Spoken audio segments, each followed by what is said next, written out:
Hi, friends. Welcome to the Full and Thriving podcast.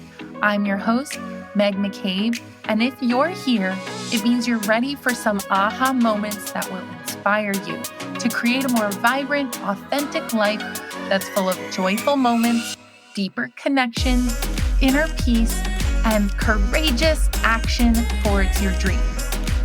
Let's get started. Did you grow up in a household where perfectionism is the goal? I know that many of us have. And while perfectionism is often seen as a good thing that's praised in work, school, and home settings, it can actually turn into something that causes more harm than good. Perfectionism can land us in an unhealthy mindset that sets us up for never feeling good enough, minimizing our accomplishments, and feeling like a failure no matter what we do.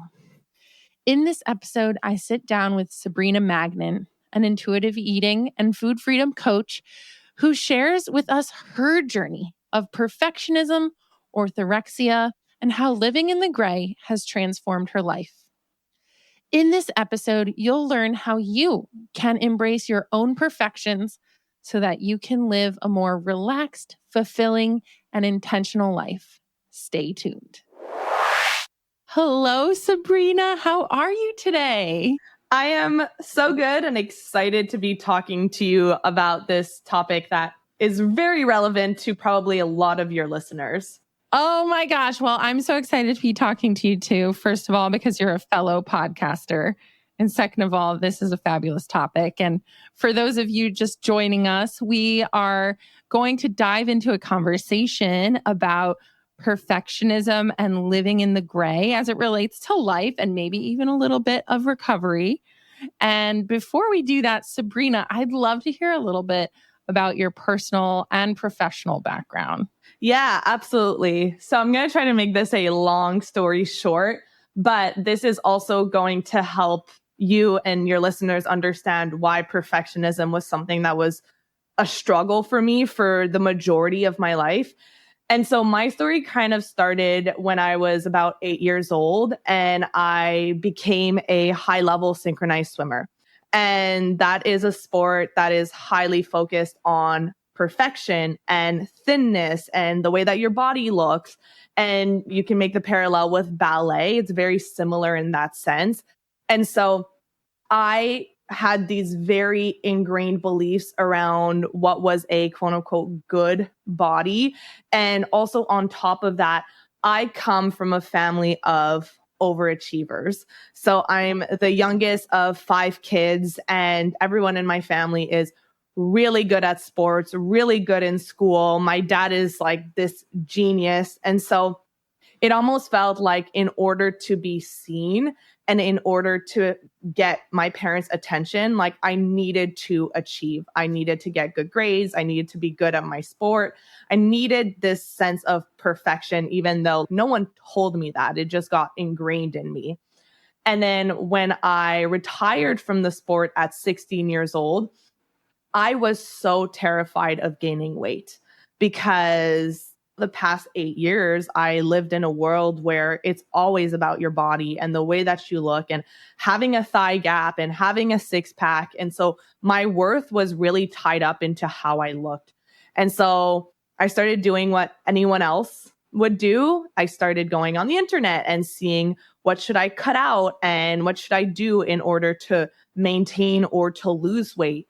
And this really spiraled into years of disordered eating and eventually developing an eating disorder, orthorexia, which is this unhealthy obsession with being healthy, and perfectionism traits in that a lot.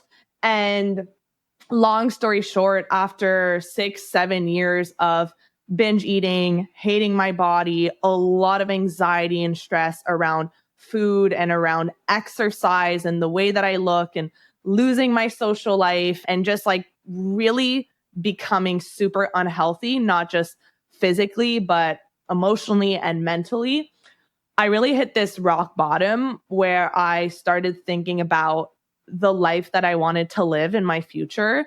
I was in my early 20s at the time. And I was holding myself back from doing so many things. Like I was scared to go to the restaurant. I didn't want to travel. I didn't want to be around people. Like there was so much crippling anxiety around how eating would affect my weight. And I really thought about the kind of life I wanted to live. And I wanted to travel and I wanted to be spontaneous and adventurous. And none of that would be possible if I kept living the way that I was living at the time. So I ended up going on a trip to Italy, which really made me challenge my beliefs, my rules, all of my controlling nature around food. And it planted the seed, making me realize how important your relationship with food is, like not the food itself, but the way that you think about food, the way you feel around it. And at that time, it was extremely toxic and extremely negative.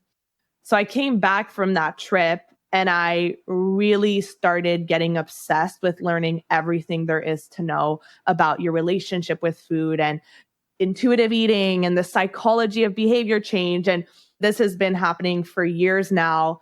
And then 4 years ago, I decided to get certified as a holistic health coach, start my business, and help women who were struggling with the things that I was struggling with and that I felt so alone and so ashamed and broken about.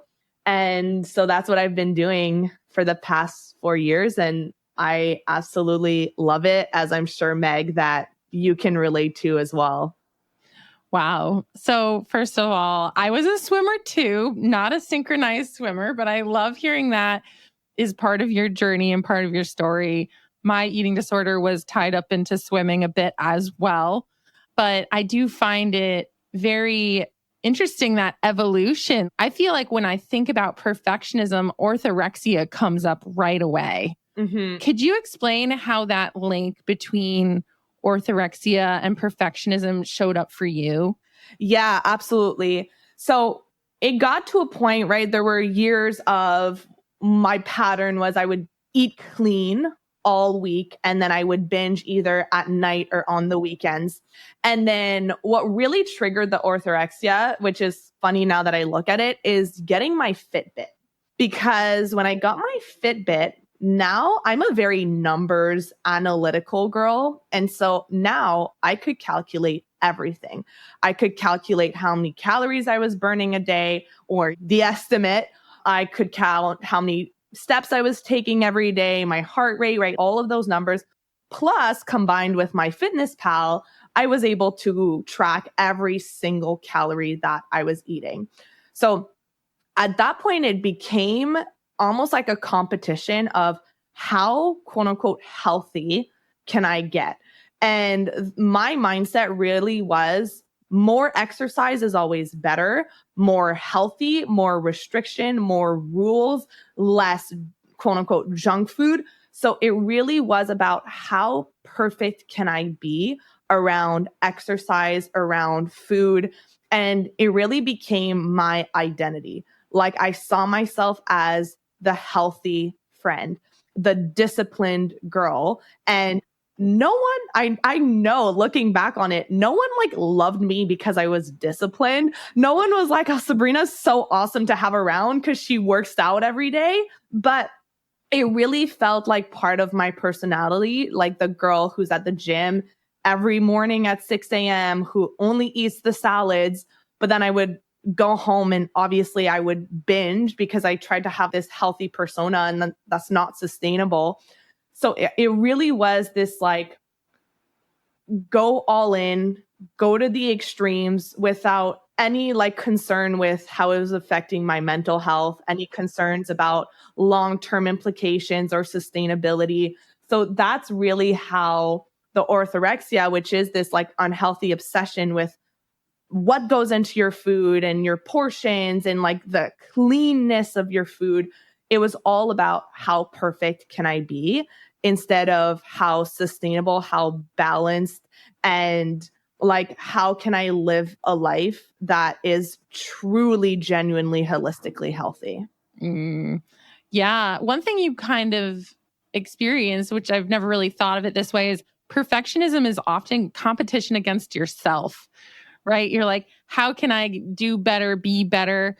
Never finding that satisfaction in what you've done or what you've achieved, which is why the temperament of a perfectionist is so easily taken to the extreme, where maybe something that starts as a quote innocent diet becomes this extreme eating disorder. I know that was the case for me growing up. Like, I just felt this need to always do better, make the numbers less, or there's always a new achievement to be unlocked in the unhealthy direction.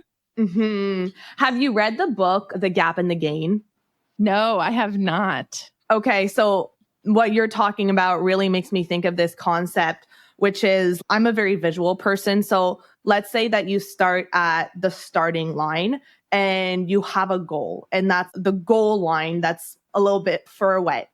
And as you make progress towards that goal, what tends to happen, especially for like high achieving perfectionist people, is that you're making progress towards that goal, but the goalpost keeps moving.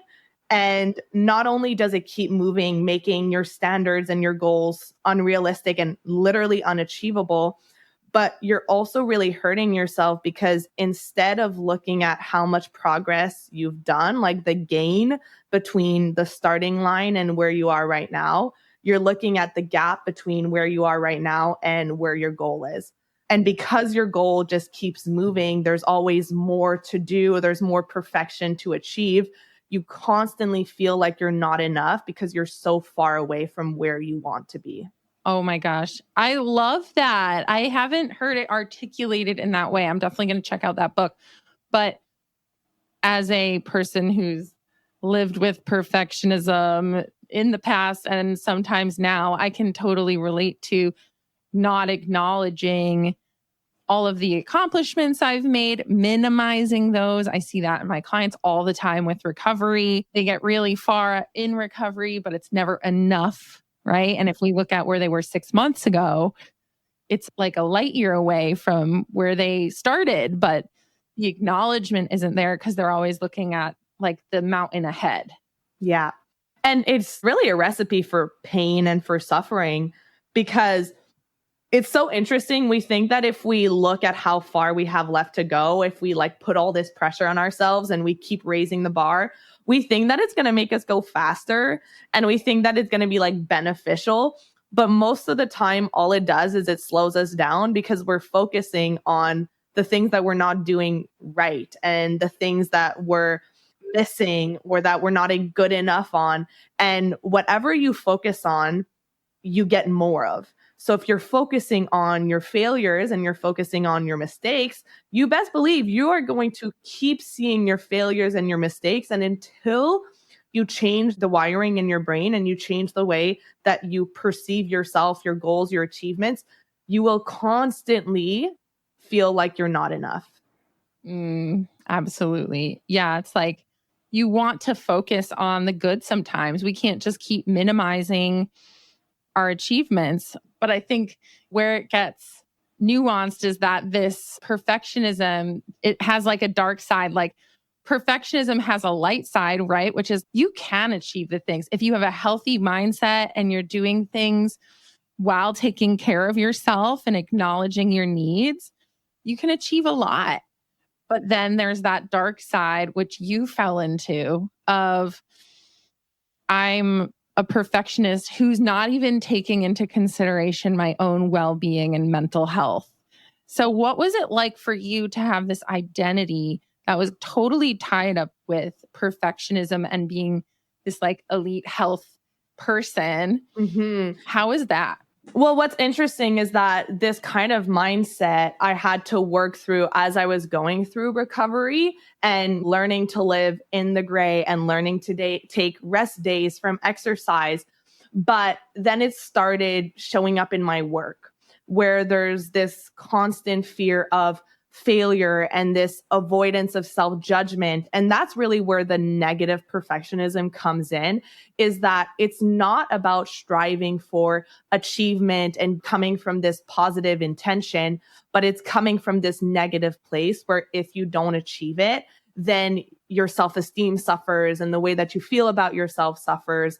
And so that's really how it would show up for me, is just this crippling anxiety, because I always felt like I needed to be doing something. Like I always felt like I needed to be productive, working towards my goal. If I'm just watching TV and allowing myself to relax, there would be this anxiety to a point that I stopped watching TV because I just couldn't do it. Like I would sit and then there'd be all these thoughts about all these things that I should be doing.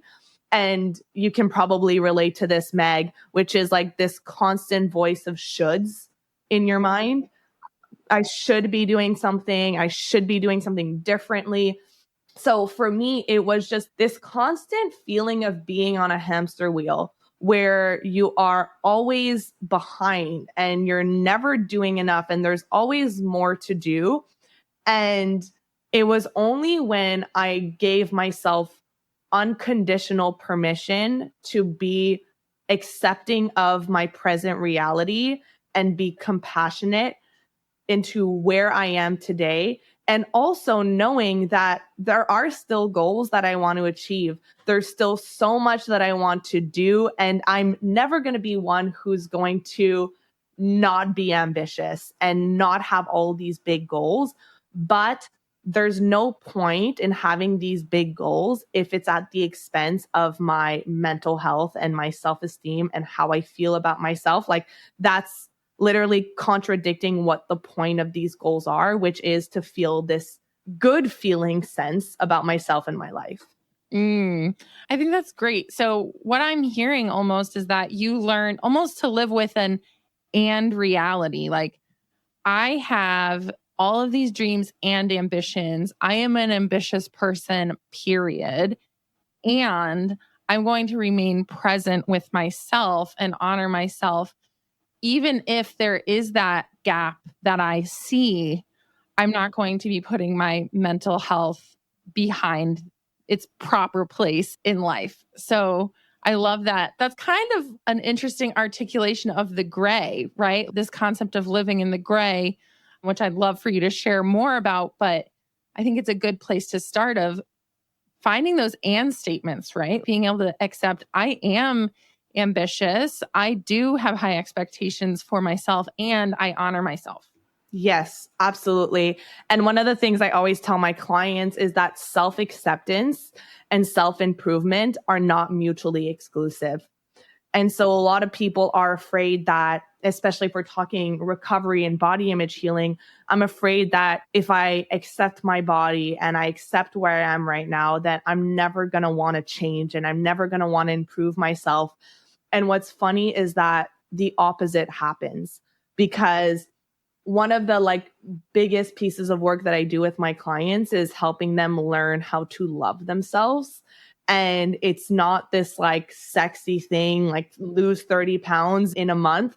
But the thing is that it's literally the foundation, because if you think about people in your life, the people that you love the most, that you just have unconditional love for, your partner, your kids, your parents, you will do anything. You will go out of your way to make them smile, to make them happy.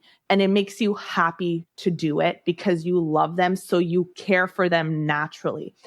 Versus the people in your life who have not been kind to you, who don't deserve your love, who don't deserve your care, who you don't have these positive feelings for, and they ask you for help, you might do it begrudgingly, but you're not happy to do it. You're not going to go out of your way to care for them. And so if you turn the picture on yourself, why would you genuinely, authentically want to take care of yourself if there's no love, there's no acceptance there? You won't. It's always going to feel like a chore. It's always going to feel like something that you should be doing. And then you're going to self-sabotage. It's not going to be authentic. It's not going to be intrinsic. It's going to be, I'm doing it because this is what I should be doing, not because I deserve this. Wow. I like how you can take that unconditional love for people and that feeling of, I naturally want to do this for someone because I love them. And then looking in and being like, no wonder I have such a hard time doing things in the name of self-love for myself because it doesn't come natural to me. I'm actually quite mean to myself. So how does somebody end up finding that self-love? I think the authentic self-love is a really good place to heal perfectionism, right? Because there is that level of acceptance and compassion that's rarely in perfectionism, right? That is a place it's hard to go sometimes. So how do you get your clients to start actually turning that love towards themselves and feeling it within? So the first thing that I will say that's really important is just understanding that it has to be a non-negotiable, and it's not just like important to your healing, but it's necessary, because we live in a culture that is constantly telling us that we are wrong for loving ourselves. If we love our bodies and it's not the perfect body, what are you doing? Like, you should be wanting to lose weight.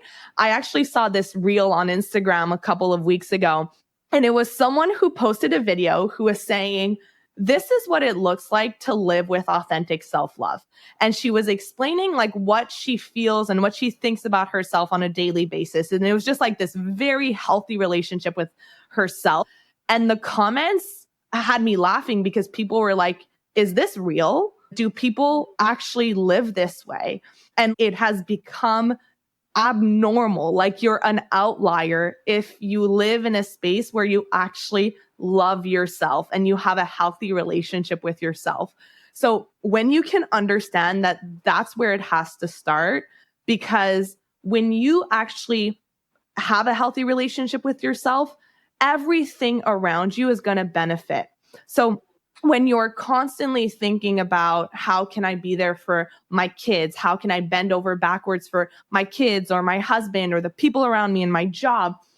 If you don't realize, and this is such a cliche, that you cannot pour from an empty bucket, it's not going to be authentic. It's also not going to be sustainable.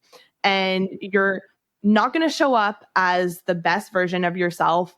And I know I see it in myself all the time on days where I'm not being kind to myself. It's really hard to receive love from the people around me. It's hard to give love to the people around me.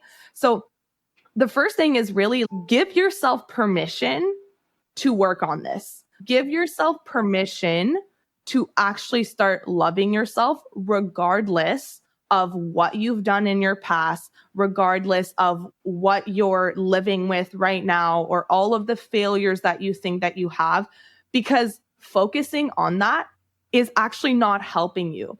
Because when you live in the past, what you're doing is you're bringing the past into your present, right? Because you're replaying the same thoughts and you're feeling the same emotions from your past.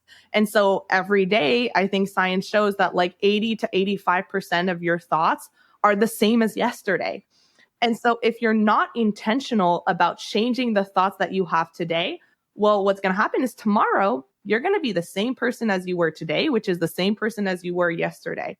So it really is about being intentional and saying, now I'm going to pay special attention to the thoughts that I have about myself, the beliefs that I keep holding on to, and the feelings that I keep feeling about myself. And awareness is the very first step, which most people don't have. They just know that they feel terrible about themselves. But when they actually look at the things they say to themselves on a daily basis and even practice saying it out loud, they're going to realize, oh my goodness, I can't believe all of that self-talk was happening on a subconscious level every single day. I can't believe how mean I am to myself. Yeah. Wow. I just want to pause there and say the point of permission that you brought up is so obvious sometimes when I'm talking to my clients, because I will say, let's write just 5 self-compassionate thoughts down together, or 5 kind things about yourself. And I would say 75% of people start with, I can't think of anything. And then I say, well, think of it as a creative writing exercise. And then they still won't let themselves go there. And it's a permission problem.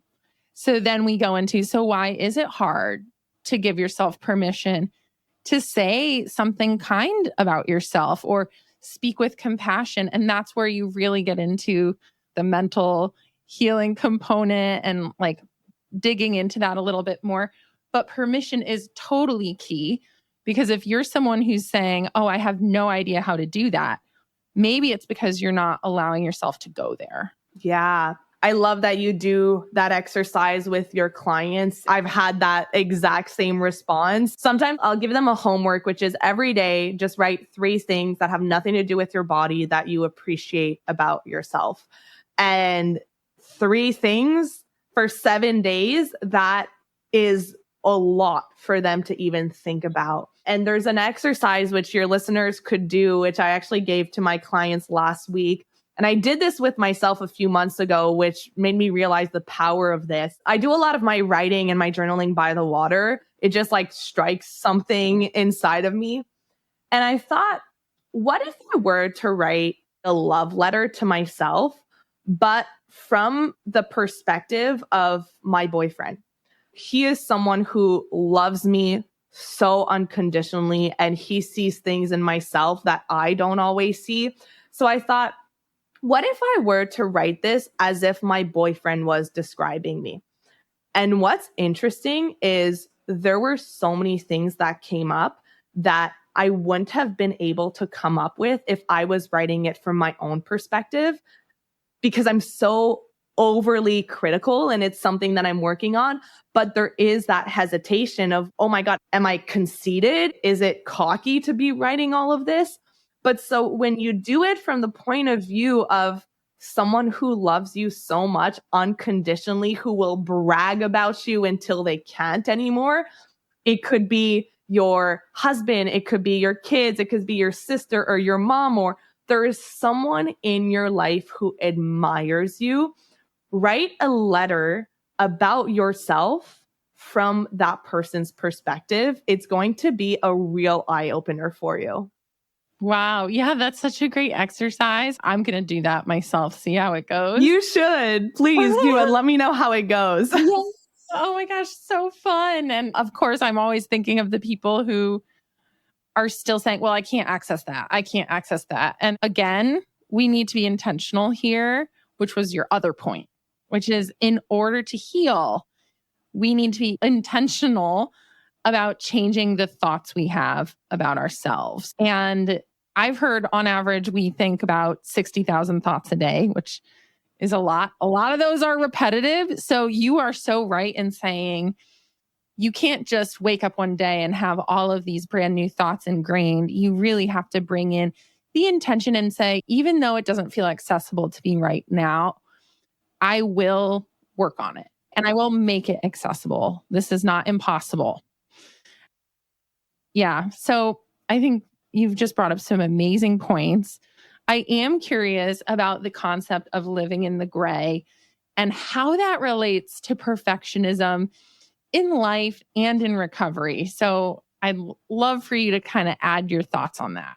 Yeah. So when you were saying that, what came up intuitively is this graphic that I shared with my clients and was really impactful for them. And it's related to this concept, which is what people think consistency means is there's 7 cups of water, for meaning Monday to Sunday, and all of the cups of water are filled to the brim, 100%.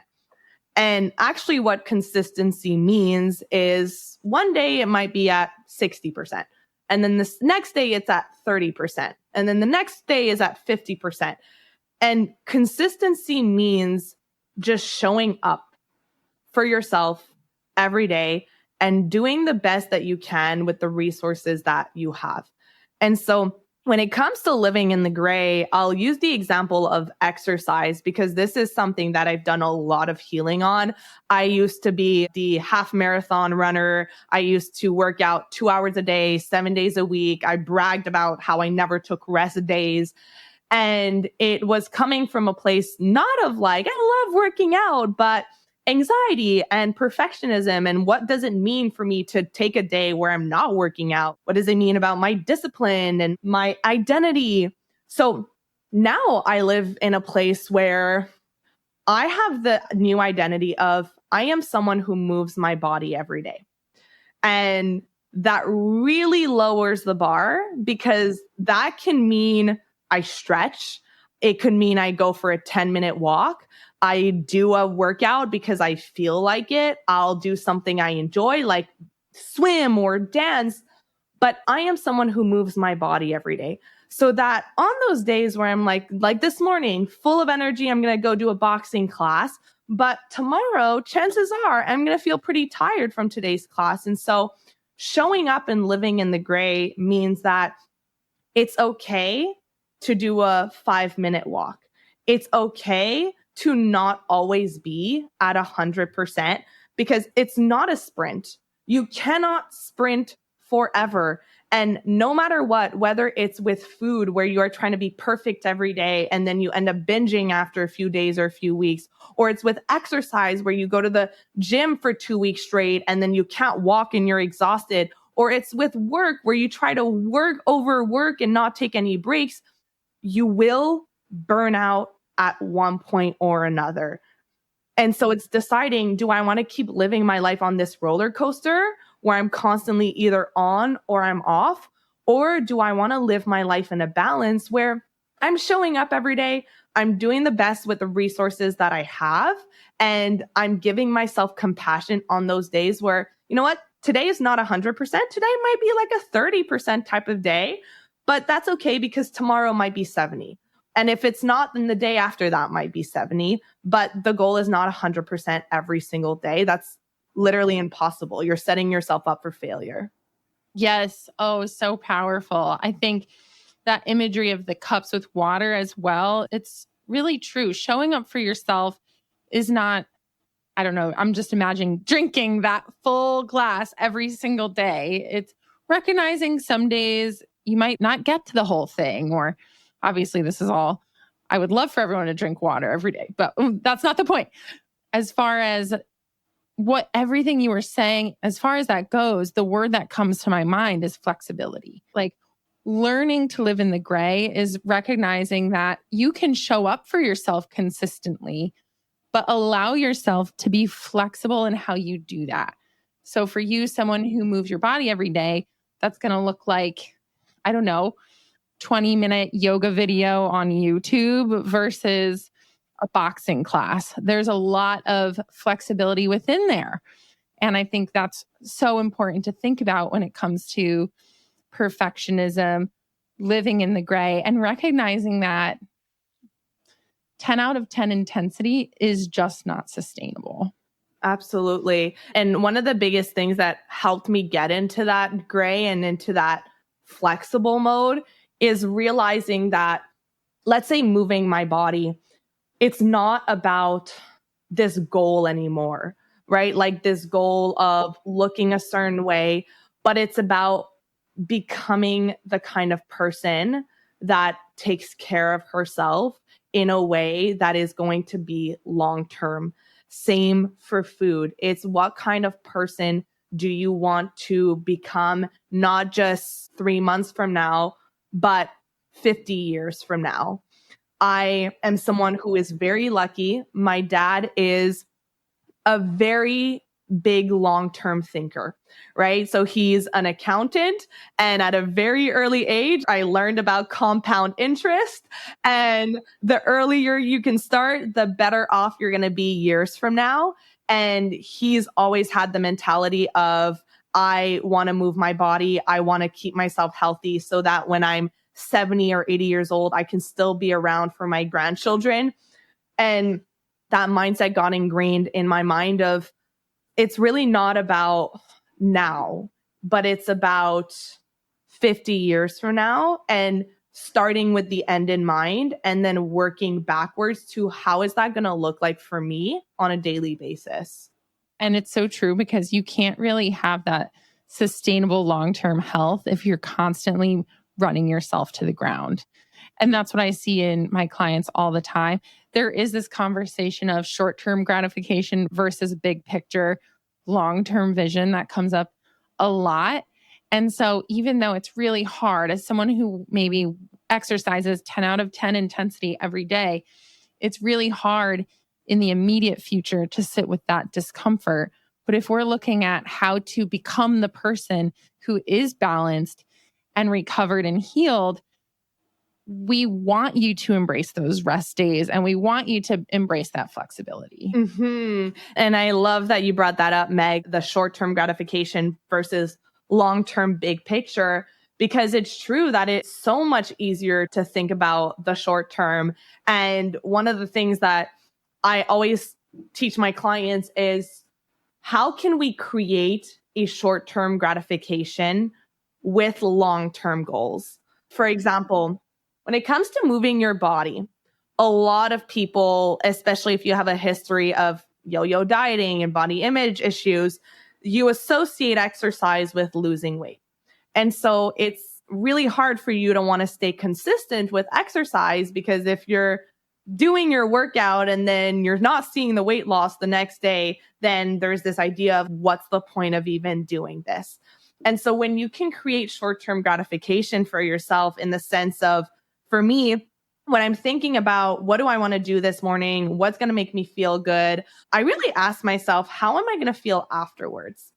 Because I've brought a lot of attention to the positive aspects of exercise that I can feel immediately, which is I have more energy, I'm more clear-minded, I'm more focused for the day. I find that it really sets my habits up for the day. And so there's all of these things that I know is going to be instantly felt by me. And so even though I'm not going to reap the benefits of working out every day until I'm in my old age, right now it's beneficial for me on a daily basis in how I feel and how I show up in the world. Yes, I love that. I think that's so applicable to almost anything you're doing where it's harder to do in the moment, but recognizing there are some rewards attached that you might not have noticed. For instance, maybe you are in recovery and you've decided you're going to commit to your meal plan fully. And then you're not fully recovered just by doing that a few days, but maybe you're starting to sleep better. That's an immediate reward that you can seek while keeping the big picture in mind. Yes, exactly. You have more energy. You can focus a little bit more on a daily basis. That's such a good example. Yeah. Wow. I love that. And I think you've brought up so many great examples of what living in the gray looks like, how to break past perfectionism. And I guess as we wrap up this episode, I'm very curious to know, for someone who's just starting out their journey, like maybe they've recognized I am a perfectionist.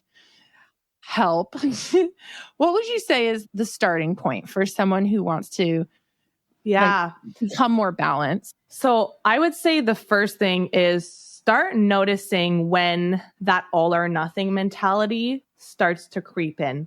As you said before, awareness is, as unsexy as it is the first step, because most people are not aware of their thoughts. And when I start working with women, and within the first few weeks, I always hear the same thing, which is, I never realized how negatively I spoke to myself. And we know it, right? Like we always say, I don't love myself.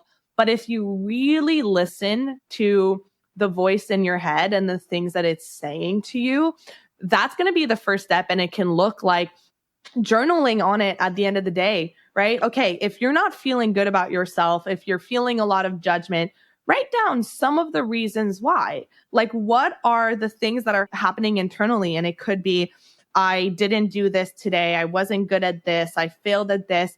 And just start noticing, okay, what am I focusing on? Like, what's my view of the world? What's the filter through which I'm seeing my own life? And then the second step is really just having that compassion. All right, so let's say that I can create distance between me and me. And it could be that you pretend that this is a really good friend who's talking to you.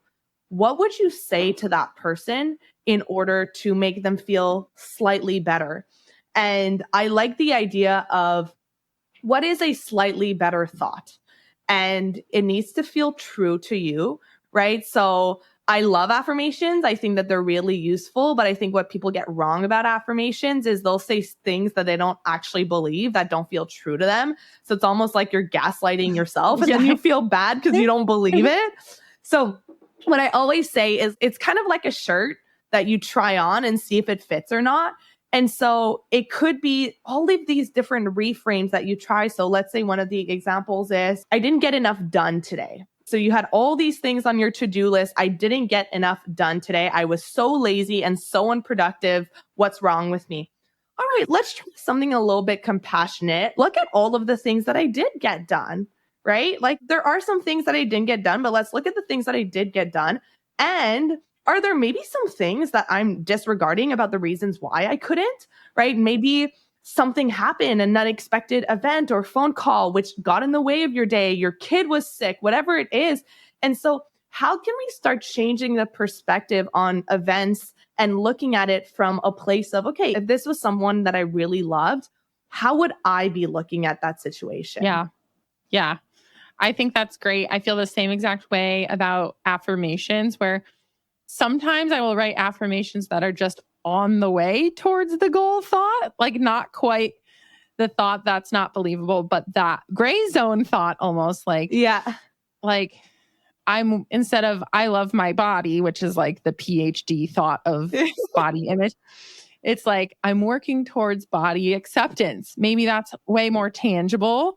I think that is really helpful. And then I wanted to highlight another piece you brought up, which is acknowledging the things you didn't plan for in your day. So when you set those goals and you didn't get your to-do list done, I find compassion is sometimes having your own back. So it's okay. So I didn't get everything I needed done today. Look at everything I did do. And honestly, how could I have? When my grandma called and we talked for an hour, and I value families, it's totally okay. Or this thing came up with a client that I had to attend to immediately. Having your own back in a sense of being able to see everything in context. Yes. Yeah. And the last thing I think I want to say, which is going to be an experiment for your listeners, is I know that sometimes it can be really hard to start shifting this mindset because it doesn't feel safe. It doesn't feel safe to do it. You're afraid that you're going to let yourself off of the hook too much and that you're going to get lazy and complacent. So what I really like to do for myself is when I'm going after a new way of thinking or I'm trying something new is I like to do short-term experiments because it doesn't feel as scary because I'm like, you know what? If I try this for 3 months and it doesn't go as planned, then that's just 3 months, right? So why don't you give yourself, make it an experiment, like a 3-month, 3-week, however feels good for you experiment. Say, you know what? For the next month or so, I'm going to, every time I notice myself being harsh, being a perfectionist, having that all or nothing, I will be intentional about reframing. And my goal is to have as much compassion, as much acceptance and understanding towards myself. And let's say at the end of the month, you don't feel better and you didn't achieve more or whatever might be your goals with this experiment, you can go back. You can go back to being your own bully. You can go back to how you were doing it before. But chances are, if you're listening to this and if you can relate to this conversation, it's probably because it's not working for you.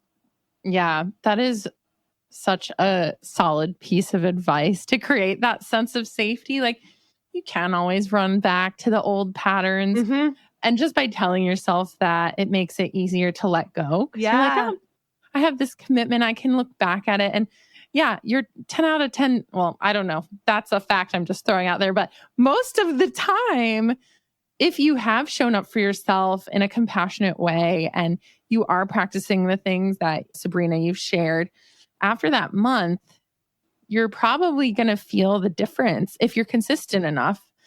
And so that's a great final piece of advice / words of wisdom that you shared today. So thank you for that. And Sabrina, I just wanted to say thank you so much for being on the show. This was really exciting to talk about. I know that the listeners are going to just devour this because it was just such a helpful topic. So thank you so much. Thank you for having me. I love talking about this, and you're awesome as well. I'm sure that you understand everything that I just shared and you've been through it as well. So thank you for having me. I appreciate it.